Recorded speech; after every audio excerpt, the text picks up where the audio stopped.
পতিত আওয়ামী লীগ সরকারের সময় নেওয়া অবকাঠামো প্রকল্পগুলোর অধিকাংশই অপ্রয়োজনীয় ও রাজনৈতিক বিবেচনায় নেওয়া হয়েছে বলে জানিয়েছেন অর্থ ও পরিকল্পনা মন্ত্রী আমির খসরু মাহমুদ চৌধুরী।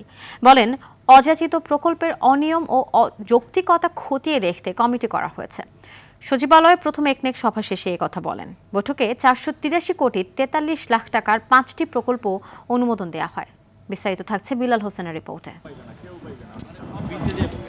রীতি ভেঙে পরিকল্পনা কমিশনের পরিবর্তে সচিবালয়ে প্রধানমন্ত্রী তারেক রহমানের সভাপতিত্বে নতুন সরকারের প্রথম একনেক বৈঠক। সকাল 10টায় শুরু হওয়া বৈঠকে 19টি প্রকল্প উপস্থাপন করা হলেও আলোচনা পর্যালোচনা হয় মাত্র 7টি প্রকল্প নিয়ে। বৈঠক শেষে প্রধানমন্ত্রীর অর্থ ও পরিকল্পনা বিষয়ক উপদেষ্টা জানান, পতিত সরকারের সময় নেয়া প্রকল্পের অনিয়ম ও যৌক্তিকতা খতিয়ে দেখতে প্রধানমন্ত্রীর নির্দেশে কমিটি করা হয়েছে।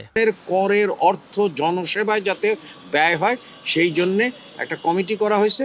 কমিটি এই যে 1300-র অধিক প্রকল্পগুলো পর্যালোচনা করে দেখবে যে এগুলোর আসলে যৌক্তিকরণ আছে কিনা, এবং যৌক্তিক হলে সেগুলো ভবিষ্যতে চলবে, আর যেগুলোর দরকার নেই সেইগুলোর ব্যাপারে সিদ্ধান্ত